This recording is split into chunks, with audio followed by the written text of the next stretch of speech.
الحمد لله وكفى والصلاة والسلام على سيد الرسل وخاتم الأنبياء وعلى آله وأصحابه الأتقياء.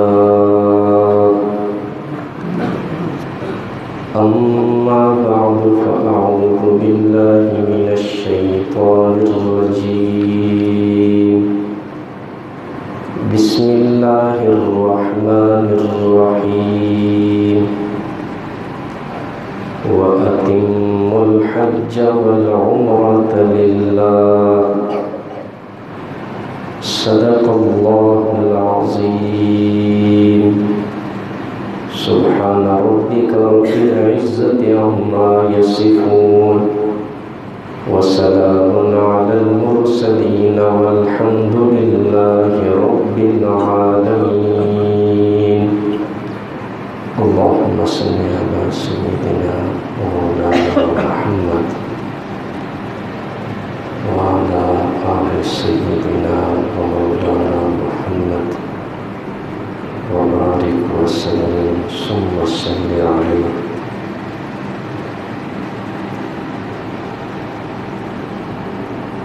اسلام کے ارکان میں سے آخری اور تکمیلی رکن حج بیت اللہ ہے. یہ حج بیت اللہ کیا ہے؟ معین اور مقررہ وقت پر اللہ کے دیوانوں کی طرح اس کے دربار میں حاضر ہونا اور اس کے خلیل حضرت ابراہیم علیہ السلام کی اداؤں اور طور طریقوں کی نقل کر کے ان کے سلسلے اور مسلک سے اپنی وابستگی اور وفاداری کا ثبوت دینا اور اپنے آپ کو ابراہیم علیہ السلام کے رنگ میں رنگ دینا. حج یہ ایک عاشقانہ عبادت ہے اور اللہ نے انسان کی فطرت میں عشق و محبت کا عنصر رکھا ہے. انسان واقعی انسان ہو تو اس میں انس و محبت کا جذبہ ضرور پایا جاتا ہے. بعض لوگ ایسے بھی ہوتے ہیں جو حیوانوں سے محبت رکھتے ہیں، پرندوں سے محبت رکھتے ہیں، نباتات سے، پھولوں سے محبت رکھتے ہیں، انسانوں سے محبت رکھتے ہیں. کسی نہ کسی طریقے سے محبت رکھتے ہیں اور محبت کے جذبے کا اظہار انسان کی طرف سے ضرور ہوتا ہے. لیکن محبت کا اعلیٰ ترین درجہ یہ ہے کہ انسان اپنے پیدا کرنے والے رب سے سب سے زیادہ محبت کرے اور پھر ان سے محبت کرے جن سے اللہ نے محبت کرنے کا حکم دیا ہے. جن سے محبت کرنے سے اللہ راضی ہوتا ہے اور یہی جذبہ محبت ہے جس کی وجہ سے انسان نے بڑے بڑے کارنامے سر انجام دیے ہیں جذبہ محبت کی وجہ سے انسان اپنے رب کے سامنے سر جھکاتا بھی ہے اور ضرورت پڑے تو اس کی رضا کی خاطر اپنا سر کٹوا بھی دیتا ہے۔ تقاضا ہو محبت کا تو خاندان، قوم، قبیلہ بھی چھوڑ دیتا ہے، مال و دولت نچھاور کر دیتا ہے، بھوکا پیاسا رہتا ہے۔ جذبہ محبت کی وجہ سے انسان کا دل تڑپتا ہے، اس کی آنکھیں چھلکتی ہیں، اور راتوں کو اٹھ کر اپنے مالک کے سامنے کھڑا ہو کر اپنی محبت کا اظہار کرتا ہے۔ ایک بات یاد رکھیں، انسان کے دل میں اللہ کی محبت بھی ہونی چاہیے اور اس کا خوف بھی ہونا چاہیے۔ انسان کے دل میں اللہ کا خوف اتنا نہ ہو کہ وہ اللہ کی ذات سے بالکل مایوس ہو جائے، اور اس کے دل میں اللہ کی ایسی محبت نہ ہو کہ وہ بے عمل ہو جائے۔ بہرحال جب انسان کے دل میں محبت کا جذبہ موجزن ہوتا ہے تو انسان اظہار محبت کے لیے کوئی محسوس صورت تلاش کرتا ہے۔ ویسے تو ہم ایمان بالغیب رکھتے ہیں، ہم نے اللہ کو نہیں دیکھا، فرشتوں کو نہیں دیکھا، انبیاء کو نہیں دیکھا، قرآن کو اترتے نہیں دیکھا، ان تمام چیزوں پر بن دیکھے ایمان رکھتے ہیں، لیکن ایک انسان کی فطرت ہے کہ جب وہ محبت کا اظہار کرتا ہے تو اس کے لیے کوئی عملی صورت تلاش کرتا ہے۔ اللہ نے اظہار محبت کے لیے جو عملی صورت انسان کو عطا کی ہے وہ ہے حج بیت اللہ۔ آپ دیکھیں جب انسان حج بیت اللہ کے لیے گھر سے نکلتا ہے تو دیوانہ بن کر نکلتا ہے، پر تکلف لباس اتار کر ایک کفن نما لباس پہن لیتا ہے، سر ننگا رہتا ہے، نہ پگڑی ہے، نہ امامہ ہے، نہ ٹوپی ہے، نہ جسم پر سلا ہوا لباس ہے، نہ جبہ ہے، صرف 2 سفید چادریں پہنی ہوئی ہیں۔ عالم بھی اسی لباس میں، جاہل بھی اسی لباس میں، امیر بھی اسی لباس میں، غریب بھی اسی لباس میں، شہری ہو یا دیہاتی، ہر ایک کے لیے یہی 2 چادریں ہیں۔ اور پھر آپ دیکھیں کہ حج کرنے والا حجامت بھی نہیں کرواتا، ناخن نہیں کٹواتا، تیل نہیں لگاتا، خوشبو نہیں لگاتا، سلا ہوا لباس نہیں پہنتا،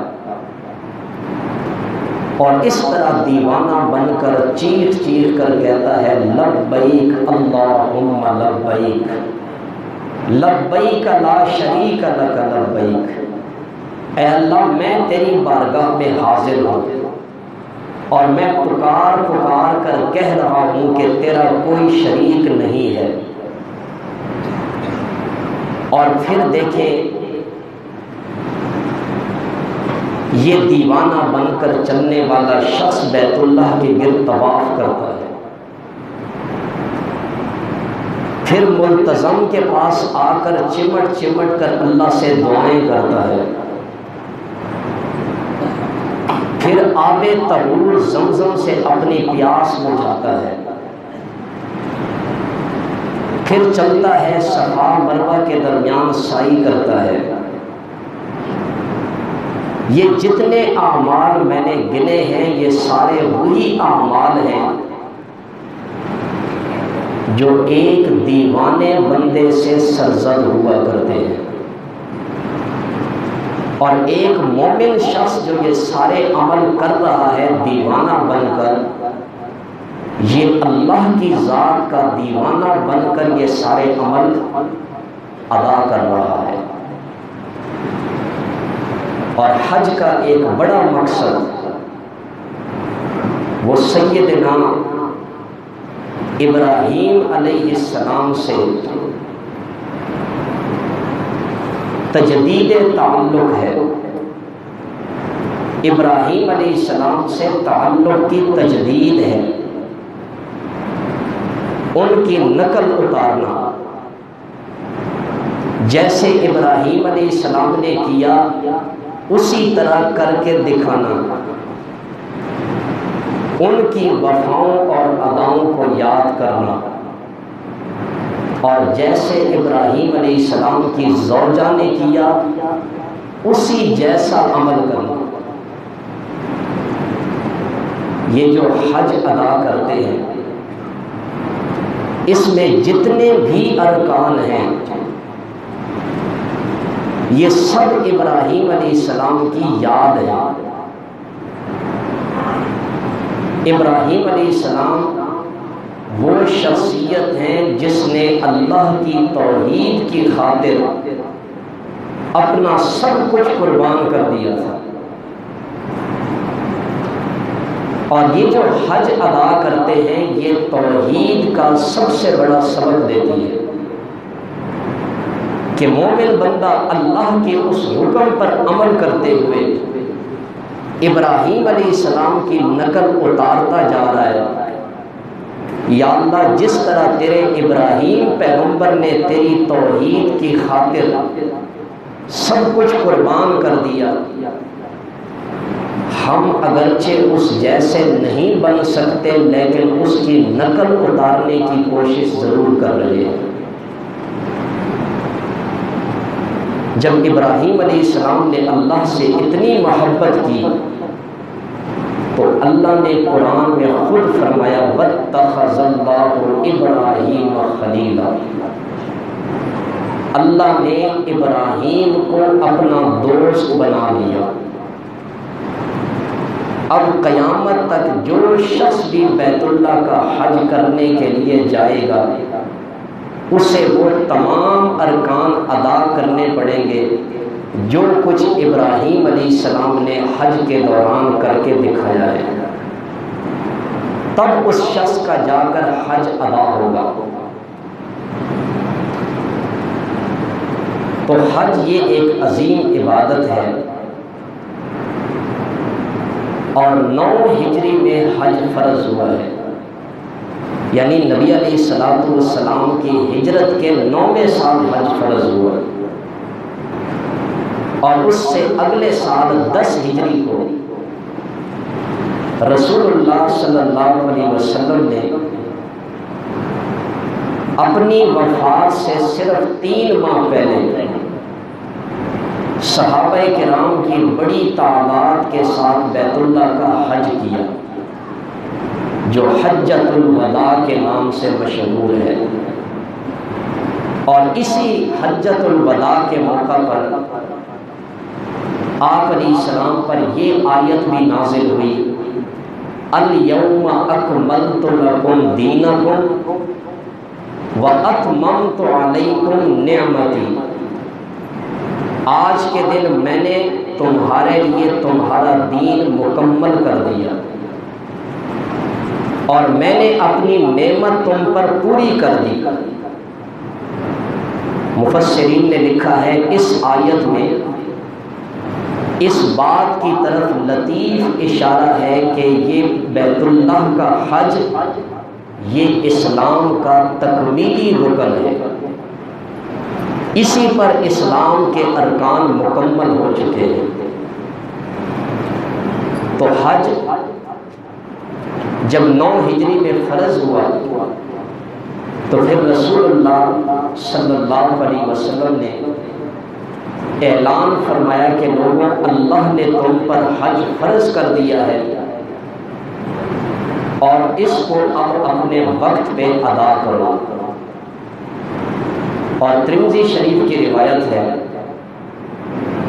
حضرت ابو ہریرہ رضی اللہ تعالیٰ عنہ سے روایت ہے کہ آپ علیہ السلام نے فرمایا، جس شخص کو اللہ تعالیٰ نے راستے کے اخراجات برداشت کرنے کی استطاعت دی ہے اور اس کے باوجود بھی وہ حج نہیں کرتا، تو اللہ کے ہاں برابر ہے کہ یہ شخص یہودی ہو کر مرے یا عیسائی ہو کر مرے، اس لیے کہ اللہ کا ارشاد ہے کہ جس شخص کو طاقت ہے حج کرنے کی تو اس پر بیت اللہ کا حج فرض ہے۔ وَمَنْ كَفَرَ، جس نے انکار کیا، فَإِنَّ اللَّهَ غَنِيٌّ عَنِ الْعَالَمِينَ، اللہ جہان والوں سے بے پرواہ ہے۔ کسی پر حج فرض ہے وہ نہیں ادا کرتا تو اللہ کی شان میں کوئی فرق نہیں پڑتا، اس کا گھر ویران نہیں ہوتا۔ بیت اللہ تو اس وقت بھی آباد تھا جب یہ جدید قسم کی سواریوں کا نام و نشان نہیں تھا۔ لوگ اسی ذی قعدہ کے مہینے میں، اس سے پیچھے شوال کا مہینہ گزرا، شوال کے مہینے میں کوئی گھوڑے پہ سوار ہو کر، کوئی گدھے پہ سوار ہو کر، کوئی اونٹ پہ سوار ہو کر بیت اللہ کے حج کے لیے چل پڑتا تھا۔ کئی مہینے کا سفر کر کے بیت اللہ کے حج کے لیے اس وقت بھی بڑا رش ہوا کرتا تھا۔ یہ ابراہیم علیہ السلام کی دعا کا نتیجہ ہے۔ جب اپنے بیٹے کو اس جگہ پہ چھوڑ کے جا رہے تھے، ایک دعا یہ بھی کی تھی، فَجْعَلْ أَفْئِدَةً مِّنَ النَّاسِ تَهْوِي إِلَيْهِ، یا اللہ لوگوں کے دلوں میں اس جگہ کی محبت پیدا کر دے، لوگ کھچا کھچ بیت اللہ کی طرف آتے چلے جائیں۔ اور آپ دیکھ لیں کہ مسلمان کتنی محبت سے بیت اللہ کے حج کے لیے تشریف لے جاتے ہیں۔ تو عرض کر رہا تھا کہ صاحب استطاعت مسلمان پر حج کرنا فرض ہے۔ بعض لوگ ایک جملہ اکثر کہتے ہیں، ابھی تک اللہ کی طرف سے بلاوا نہیں آیا، اس لیے تو بیت اللہ کا حج نہیں کر رہا۔ امیر آدمی ہے، حج اس پہ فرض ہو چکا ہے، کہتا ہے ابھی تک اللہ کی طرف سے بلاوا نہیں آیا، نہ پاسپورٹ بنواتا ہے، نہ پیسے جمع کر کے ٹکٹ لیتا ہے، گھر میں ہاتھ پہ ہاتھ رکھ کے بیٹھا ہوا ہے، اپنے کاروبار میں مصروف ہے اور کہتا ہے ابھی تک اللہ کی طرف سے بلاوا نہیں آیا۔ انصاف سے بتائیں یہ بلاوا نہیں ہے یا دھوکہ ہے؟ یہ شیطان کی پڑھائی ہوئی ایک پٹی ہے۔ یاد رکھیں جس شخص پہ حج فرض ہو چکا ہے اب اس پہ لازم ہے کہ اس دور کے مطابق جو حج کے جانے کے لیے لوازمات ہیں، اسباب ہیں، پہلے وہ اختیار کرے، پاسپورٹ بنوائے، پیسے جمع کروائے، ٹکٹ لے، بے شک اس سال آپ کی باری نہ آئے، اگلے سال چلے جائیں گے۔ لیکن اگر یہ چیزیں اسباب اختیار نہیں کیے، پھر آپ کہتے ہیں کہ اللہ کی طرف سے بلاوا نہیں آیا، توفیق نہیں ملی، تو یہ بہت بڑا دھوکہ ہے۔ اور آپ اس کی وعید سن لیں کہ آپ علیہ السلام نے فرمایا جس کی طاقت ہے اس کے باوجود بیت اللہ کا حج ادا نہیں کرتا، اللہ کو کوئی پرواہ نہیں کہ یہ یہودی ہو کر مرے یا عیسائی ہو کر۔ یہودی عیسائی جتنے بھی دولت مند ہو وہ حج نہیں کرتے، آپ نے اشارہ فرما دیا جو حج نہیں کرتا اس کا حشر یہودیوں اور عیسائیوں کے ساتھ ہوگا۔ کتنی سخت وعید ہے۔ اور ایک اور غلط فہمی بھی ہے، بعض لوگوں سے کہیں آپ پہ حج فرض ہے تو کہتے ہیں میں نے تو ابھی تک بچیوں کی شادی کرنی ہے، اس کا انتظام کرنا ہے، میں حج کے لیے کیسے جاؤں؟ یہ جو بچیوں کے لیے جہیز بناتے ہو نا لاکھوں روپے کے، اور پھر شیطان کے دھوکے میں پھنس کر کہتے ہو کہ یہ میرے اوپر لازم ہے، میں حج نہیں کر سکتا، اس جہیز کا اسلام میں کوئی ثبوت نہیں ہے۔ اسلام میں حکم یہ ہے کہ عورت جس مرد کی بیوی بن رہی ہے اس کے اخراجات اٹھانا یہ مرد کے ذمے ہے۔ یہ لعنت ہم نے اپنے اوپر خود سوار کر رکھی ہے۔ عرب سے ایک عالم آئے تھے، مفتی تقی عثمانی صاحب اس مجلس میں تشریف فرما تھے۔ ایک بندہ آیا اور اس نے کہا حضرت دعا کریں اللہ میری بچیوں کی شادی کا انتظام فرما دے۔ تو عرب لوگ تو یہ جہیز وغیرہ اور یہ چیزیں تو وہاں نہیں ہیں، تو انہوں نے کہا کیا ابھی تک کوئی اچھا رشتہ نہیں آیا؟ اس نے کہا رشتے کی بات نہیں ہے، میں نے ابھی تک اپنی بچیوں کے لیے جہیز کا سامان تیار نہیں کیا۔ عرب عالم نے کانوں کو ہاتھ لگائے، کہا یہ ساری ذمہ داری تو بچے کی ہے، تم نے وہ ساری چیزیں بچیوں کے لیے لازم کر دی ہے۔ تو بڑے افسوس کا اظہار کیا کہ مسلمان میں یہ پاکستان میں یہ جہیز کی لعنت کب سے ایجاد ہو چکی ہے۔ تو یہ کوئی عذر نہیں ہے، اس لیے جس پہ حج فرض ہے بچیوں کی شادی نہیں بھی ہوئی تو کوئی عذر نہیں ہے، پہلے اس کے لیے حج کرنا فرض ہو چکا ہے۔ اسی حالت میں موت آ گئی، حج کا فریضہ رہ گیا، کبیرہ گناہ سر دے دے۔ اس لیے اس قسم کی غلط فہمیوں کا کبھی شکار نہ ہو۔ تو عرض کر رہا تھا کہ بیت اللہ کا حج کرنا یہ صاحب استطاعت مسلمان پر زندگی میں ایک مرتبہ کرنا فرض ہے۔ اور ایک حدیث پاک میں بخاری شریف کی روایت ہے، آپ علیہ السلام نے فرمایا کہ جس شخص نے بیت اللہ کا حج کیا اور ایام حج کے دوران اس نے کوئی شہوت کی باتیں نہیں کی، نہ ہی کوئی فسق و فجور کیا ہے، اللہ کی نافرمانی نہیں کی، یہ بندہ جب حج سے واپس لوٹتا ہے گناہوں سے ایسے پاک صاف ہو جاتا ہے جس طرح یہ اس دن تھا جس دن اس کی ماں نے اس کو جنا تھا۔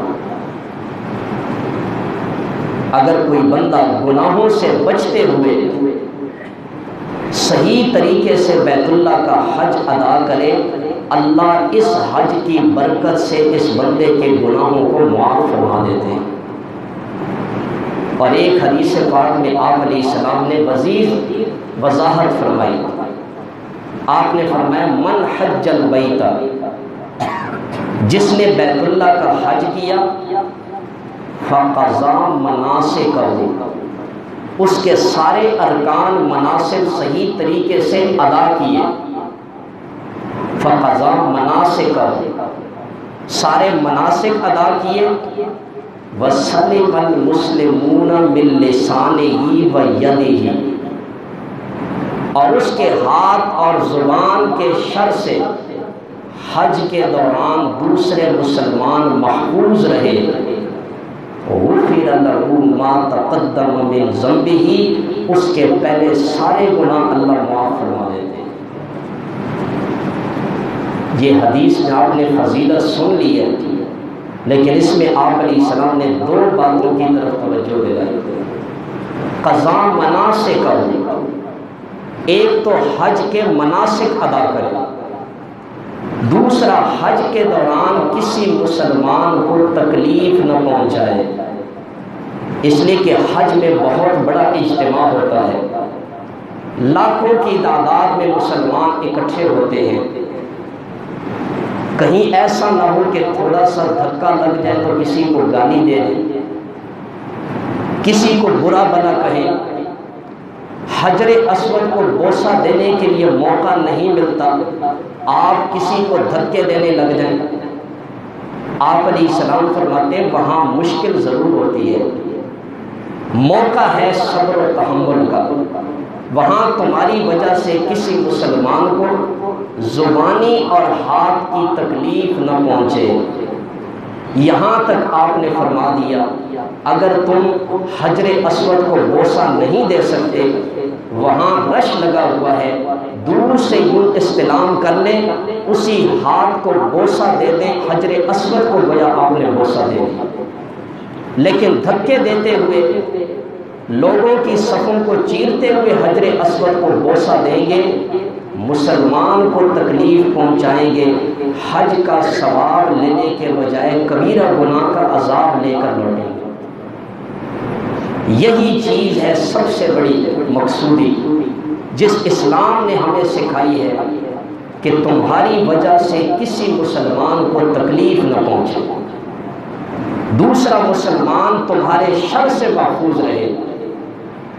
اس لیے اگر کسی بھی موقع پر آپ کسی کو فائدہ نہیں پہنچا سکتے تو یہ میرا ایک جملہ یاد رکھیں کہ کسی مسلمان کو تکلیف بھی کبھی مت پہنچائیں، پھر بھی آپ کامل مسلمان ہیں، فائدہ نہیں پہنچا سکتے، کسی کے ساتھ تعاون نہیں کر سکتے، کسی کی ضرورت پوری نہیں کر سکتے، آپ کسی کو اچھا جملہ تو کہہ سکتے ہیں، کسی کی خیر خواہی تو کر سکتے ہیں، رہنمائی تو کر سکتے ہیں، تمہاری وجہ سے کسی کو تکلیف نہ پہنچے۔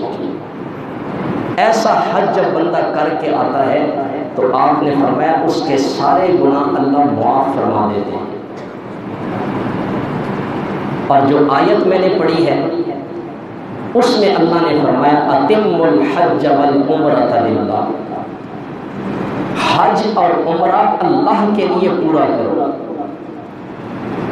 حج ہو یا عمرہ صرف مقصد ہو کہ میرا اللہ مجھ سے راضی ہو جائے، کوئی دکھاوا مقصود نہ ہو، لوگ کہیں گے یہ حاجی ہے، پھولوں کے ہار گلے میں ڈالیں گے، یہاں آ کر پھر گناہوں میں مصروف ہو گیا، لوگوں پہ ظلم کرتا ہے، دوسروں کے حقوق پہ ڈاکے ڈالتا ہے، پڑوسیوں کے ساتھ زیادتی کرتا ہے۔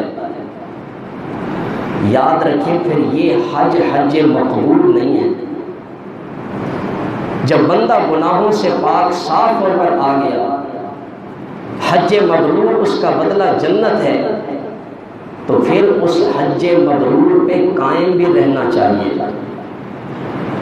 بعض لوگ غریبوں پہ ظلم کرتے ہیں، پلاٹوں پہ قبضے کرتے ہیں، یتیموں کا مال کھاتے ہیں، اس کے بعد حج پہ چلے جاتے ہیں، کہتے ہیں اللہ نے سارے گناہ معاف کر دیے، بڑا آسان کر دیا ہے۔ پھر تو ہر بندہ دوسروں کے مال کو ہڑپ کرے، اگلے سال حج کے لیے چلا جائے، گناہ معاف ہو گئے۔ تو یہ بھی شیطانی دھوکہ ہے۔ جب بندہ حج کر کے آئے، گناہوں سے پاک صاف ہو جاتا ہے، اس کا دل نرم ہو جاتا ہے۔ علماء نے لکھا ہے اگر کوئی بندہ حج کر کے آئے اور پھر سابقہ گناہوں میں پڑ جائے تو سمجھ لے کہ اس کا حج مقبول نہیں ہے۔ حاجی کو نرم دل ہونا چاہیے، سخت دل نہیں۔ ایک لطیفہ صحیح ہے، وہ مسجد میں نمازی تھے، رش لگا ہوا تھا، ایک نابینا آدمی تھا، اسے کسی نے مکہ مارا۔ اس نے کہا حاجی صاحب مجھے زیادہ مکے نہ مارے، اس نے کہا آپ کو کیسے پتہ چلا میں حاجی ہوں؟ تو وہ نابینا کہنے لگا ایسے بے دردی سے مکے مارنے والے حاجی ہوا کرتے ہیں۔ تو کسی کو اتنا سخت دل بھی نہیں ہونا چاہیے کہ حج کر کے آئیں تو پھر انسان کا دل سخت ہو جائے۔ کیا مطلب انسان گناہوں پہ جرأت کرنے لگے؟ تو پھر اس بندے کو اللہ سے ڈرتے رہنا چاہیے۔ تو عرض کر رہا تھا کہ آپ علیہ السلام نے فرمایا کہ جس نے بیت اللہ کا حج کیا اور پھر اس کے بعد وہ ہر قسم کے گناہوں سے بچا رہا، یہ بندہ جب گھر لوٹ کر آتا ہے تو ایسے گناہوں سے پاک ہوتا ہے جیسے اس کو اس کی ماں نے جنا تھا اور وہ گناہوں سے پاک تھا۔ ایسا حاجی جب حج سے آتا ہے تو نبی علیہ السلام کا فرمان ہے کہ جب تم کسی حج کرنے والے آدمی کو دیکھو تو آپ نے فرمایا کہ اس کی ملاقات کے لیے جاؤ اور اس کے گھر میں پہنچنے سے پہلے اس کو سلام کرو، اس سے مصافحہ کرو اور اس سے اپنے لیے دعائیں کرواؤ، اس لیے کہ یہ گناہوں سے پاک صاف ہو کر آیا ہے اور توقع ہے کہ جو بھی دعا کرے گا اللہ اسے قبول فرما لیں گے۔ میرے خیال میں اس حدیث پہ ہم عمل کرتے ہیں۔ کم از کم رشتہ دار تو حاجی کو لینے کے لیے اسلام آباد جاتے ہیں، بس اللہ سے دعا یہ ہے کہ اللہ ہمارے حج جو کیے ہیں وہ قبول فرما لے، اللہ ہمیں حج مبرور کی توفیق دے کہ اس کے بعد ہم ہر قسم کے گناہوں سے بچنے کی کوشش کریں۔ اور آخری بات عرض کر کے بات ختم کرتا ہوں کہ حج جو لوگ شہرت کے لیے کرتے ہیں، آپ علیہ السلام کا فرمان ہے، آپ نے فرمایا کہ میری امت پر ایک وقت آئے گا، حدیث کا مفہوم ہے، کنز العمال کی یہ حدیث ہے کہ میری امت کے امیر لوگ سیاحت کے لیے حج کریں گے، سیر و تفریح کے لیے، اور آپ نے فرمایا میری امت کے علماء اور بادشاہ لوگ شہرت کے لیے حج کریں گے، اور غریب طبقہ بھیک مانگنے کے لیے حج پہ جائیں گے۔ جنہوں نے حج کیا ہے انہیں اس بات کا اچھی طرح علم ہوگا کہ آج بھی بیت اللہ کے پاس جائیں تو کتنے پاکستانی مسلمان بھیک مانگنے کے لیے کھڑے ہوتے ہیں۔ آپ علیہ السلام کے اس فرمان کو سامنے رکھیں کہ نبی علیہ السلام نے یہ کیسی بات ارشاد فرمائی کہ حج شہرت کے لیے نہ ہو، وہاں انسان کسی سے کچھ مانگے نہیں، بیت اللہ کے حج کا مقصد صرف ایک ہو کہ میرا رب مجھ سے راضی ہو جائے۔ اللہ تعالیٰ سے دعا ہے کہ جو کچھ سنا قبول فرما۔